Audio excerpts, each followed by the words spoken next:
Welcome to ASU Training's ongoing series on instructional design theories and their application to course development. In this session, we're going to be discussing 7 instructional design theories and models to consider for the next course that you are developing. If you want to be an expert in the field of instructional design, you need to do your research. Learning various instructional design theories will help you develop more meaningful courses. You'll have a firm grasp on how the human mind absorbs, assimilates, and retains information. Thus, you will be able to create learning experiences that offer real-world value. So let's discuss 7 top instructional design theories that you may want to think about for your next course. The Situated Cognition Theory was first published in 1989, but its principles are still just as applicable today. Essentially, the theory is based on the concept that you cannot separate knowing from doing. It also stresses how important it is for people to apply the things they learn within a clear context. It stipulates that learning is a social endeavor that gives people the opportunity to expand their knowledge through discussions and group problem-solving tasks. The Situated Cognition Theory is based upon principles related to the field of anthropology, sociology, and cognitive sciences. Its main argument is that all knowledge that a learner acquires is somehow situated within activities that are socially, physically, or culturally based. The Situated Cognition Theory mainly supports that the acquisition of knowledge cannot be separated from the context in which the knowledge is collected. Therefore, a learner must grasp the concepts and skills that are being taught in the context in which they will eventually be utilized. As a result, instructors who are trying to apply this theory in their classes are encouraged to create an environment of full immersion, wherein students must be able to learn skills, as well as new ideas and behaviors that are taught in the context in which they will be used at a later time. Applied to learning course design, it is obvious that the Situated Cognition Theory is directly related to the way that learning content is presented to the audience. This implies that all types of new information learners are exposed to should be given within context. In practice, from an instructional designer's point of view, this can be translated to the incorporation of case studies in interactive branching scenarios and simulations of real-life settings in which the particular piece of knowledge would apply. By all means, learning activities should make explicit to the learners the connection of what is actually presented as part of the learning content with its practical application in real life. The original work detailing the Sociocultural Learning theory was written in the early 1930s, but due to political turmoil under Stalin in Russia, and with translation issues, it took a long time for it to become widely known. The theory revolves around 3 critical elements. These are culture, language, and the zone of proximal development. It suggests that our environment plays a crucial part in a learner's development.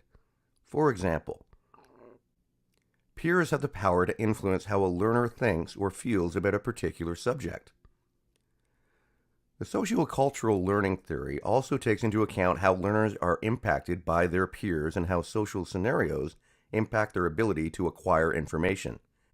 As such, instructors who apply the Sociocultural Learning theory in their instructional design can also become aware of how learners may directly impact one another, as well as how cultural norms can influence a learner's learning behavior.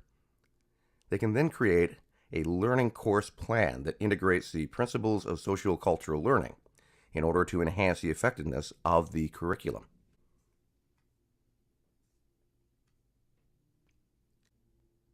The acronym ADDIE stands for Analyze, Design, Develop, Implement, and Evaluate. The ADDIE Model was first designed in 1975 by the U.S. Army for the Center for Educational Technology at Florida State University. It is comprised of 5 factors: analyze, design, develop, implement, and evaluate, which help instructional design professionals tackle learning projects and stages. ADDIE tackles learning development rather than learning behavior. It allows instructional designers to delve into the needs, learning objectives, and desired outcomes. so as to create more personalized learning resources. The ADDIE model is often described as the most popular framework for creating training materials. Its 5 linear phases, analyze, design, develop, implement, and evaluate, are phases a project will probably go through no matter what. ADDIE simply solidifies them and provides design teams with questions to consider during each phase. Detractors of the model claim that the ADDIE model's linear approach lacks flexibility. In other words, to avoid any serious issues with their project, course design teams must get everything right during the analyze phase, and so forth during the design and develop phases, so that by the time the implementation and evaluate phase are reached, the final deliverable is just what the team and the instructor had hoped for. In reality, instructors often change their minds about key aspects of the project, or only have a vague conception of it at the onset. Productive analysis often takes place during one of the later phases, and the scope of the course might change. Even with its flaws, many instructional designers see the ADDIE model as a useful tool, one we regularly use when working with instructors. Not only is the ADDIE model's linear flow easier to understand, but it helps stakeholders realize the urgency of collaborating early during the developmental stage, and often. Merrill's principle of instruction theory is based on the different ways that learning can be facilitated. Each phase in the learning process has an important role to play. There are 4 core phases of learning: demonstration, activation of previous knowledge, application, and integration into real-world challenges. The approach is task-centered. This theory also involves scaffolding, whereby learners are gradually introduced to more complex ideas and concepts as the lesson progresses. David Merrill, a noted educational researcher and teacher, created the principles of instruction. He suggests that truly effective learning experiences are rooted in problem solving. Learners must actively engage with the learning content in order to fully grasp the information and apply it to the real world. This involves a multi-phase process of activation, demonstration, integration, and other essential components. There are 5 tips to use Merrill's principles of instruction in course design. Each covers a different aspect of the practical instructional design approach. The first of the Merrill principles of instruction is demonstration. Learners are able to absorb the information more effectively when they see a prime example. For example, a visual demo of the task that outlines each step and explores associated behaviors and skills. To apply the demonstration principle in your course design, you might consider adding learning videos, online training tutorials, or even image-rich learning infographics that showcase the main idea or ideas. Your learners must be able to see the concepts in action to fully understand the subject matter. Demonstrations also allow them to identify areas for improvement. For instance, skills they may need to develop to improve task proficiency. Learners then have to apply the information and skills they've learned to get the full benefit of the course. Based on the principles of instruction, this comes in the form of interactive problem solving and task performance. For example, learners are encouraged to carry out each step of the task on their own. This gives them the ability to see the challenges and obstacles firsthand. Then they have all the knowledge and experience they need to solve the problem in the real world. In learning design, this may involve branching scenarios or group collaboration projects that are problem-centered, such as solving a case study or using their skills to resolve conflicts. Acquiring the information isn't enough. Learners must also be able to link it to pre-existing knowledge and mental schemata. In other words, to build on their current knowledge base, which is also known as scaffolding. This also includes past experience that relates to the subject matter they are now exploring. Everything they've learned enhances the meaning and relevancy of new ideas or concepts. For example, the skills and information they absorbed in a previous course helps them successfully complete a task. There are a variety of ways to incorporate this principle into your learning course design, such as adding real-world examples, simulations, and stories that meld the old with the new. The integration principle pertains to the meaning and context. Learners must have the chance to integrate their newfound skills or knowledge into their daily lives. This may also involve knowledge manipulation. For instance, being able to apply the information in new or innovative ways to achieve their goals and objectives. Integration also helps improve their motivation, as learners have the power to see how their training leads to real-world benefits. One might say that the engage phase is the star principle. It involves task-centric learning that encourages learners to engage with content. They have to use everything they've learned to solve the problem and connect it to the real-world applications. Learners have the opportunity to explore all facets of the problem and then brainstorm possible solutions.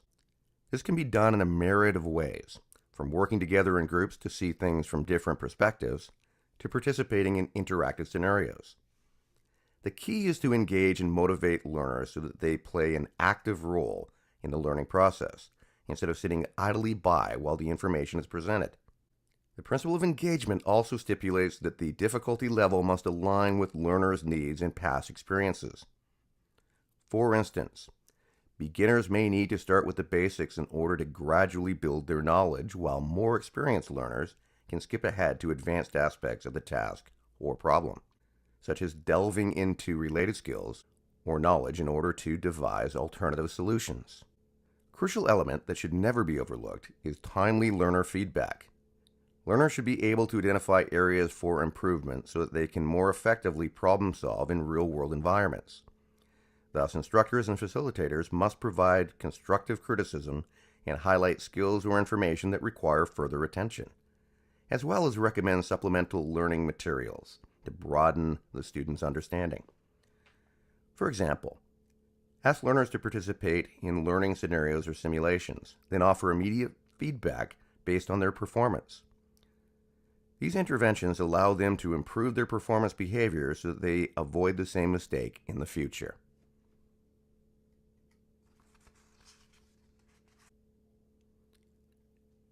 As the name implies, the Individualized Instruction theory revolves around the individual and how they learn. If you are learning something and catch on quickly, you can keep going. However, if you are not connecting with the material, the theory allows you to go at your own pace. It also accounts for learners who respond better to different learning preferences. Individualized instruction centers on 4 key principles. First, learners should be able to complete the work autonomously. As a result, they have the opportunity to focus on their own strengths and areas for improvement. Next, each lesson should be followed by an assessment to gauge the learner's progress. Third, written learning materials are preferred over presentations.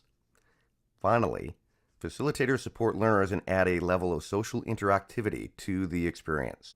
The key idea behind the individualized instruction model is that learners will not only be able to better understand the materials that are being presented, but that they will be able to effectively retain information for much longer. Those who have the ability to grasp a particular concept in a short amount of time can move on to the next subject, while those who are having a difficulty understanding the concept can move at a slower pace in order to delve further into the topic. As such, every learner is given the opportunity to get the most out of the learning experience. Another key application for the individualized instruction model within the educational environment is to offer learners of various skill levels and learning styles different learning materials. For example, if a learner is more of an auditory learner, instructors can use multimedia presentations via the computer, which the student can then complete at his or her own pace. On the other hand, if a learner is more visual, then the instructor can use graphic textbooks to better illustrate the point or the concepts.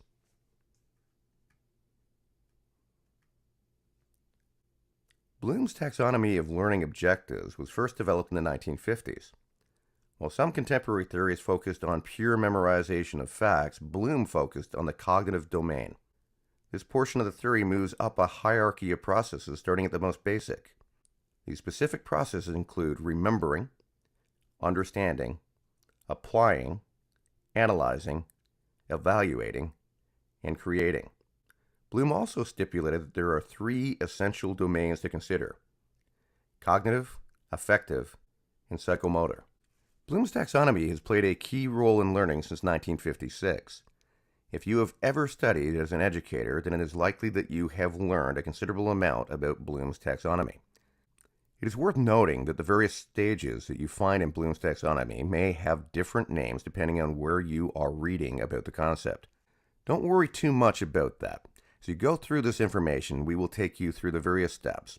As long as you go through the steps in this order when designing your course or lesson plan, you should not have too many issues. First is knowledge.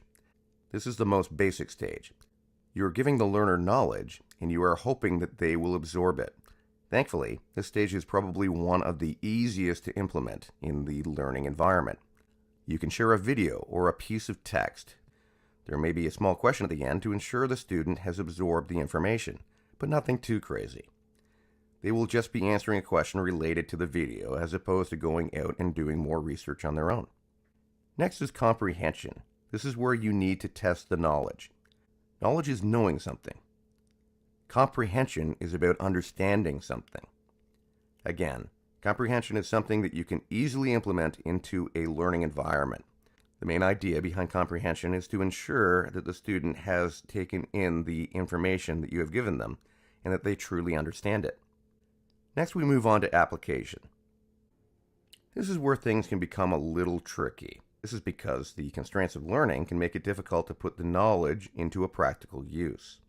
The trick is to develop some way to be able to take the knowledge that you've passed on to students and allow them to apply it into real-world scenarios or situations. Next, we move on to the analysis stage. This is a stage where a person starts to develop a strong understanding of the subject matter. In a normal learning environment, the educator may ask questions with very little contextual clues. The learner must work out what is meant, then provide an answer. In an online environment, you might utilize something like a discussion board or forum to ask such questions. One of the best things about these discussion forums is that you will be able to tell which concepts you have not been enforcing enough. This can change the way in which lessons in the future are planned as you go forward. The evaluation stage is where you determine if the knowledge has been passed on to the students effectively. This can be done in the form of testing, essay writing, or in the previous mentioned discussion forums. Finally, we hit the creation stage. This may not be applicable to all courses, but when it is, it can be very effective. At this stage, people will be putting together wholly original works based on the concepts that they have learned. This can be applied in such ways as group or collaborative projects, research papers, or various case study work. Remember that as learning changes, and it is at a rapid rate these days, many of these stages will be shaken up somewhat, and you will have to apply new ideas in utilizing this theory.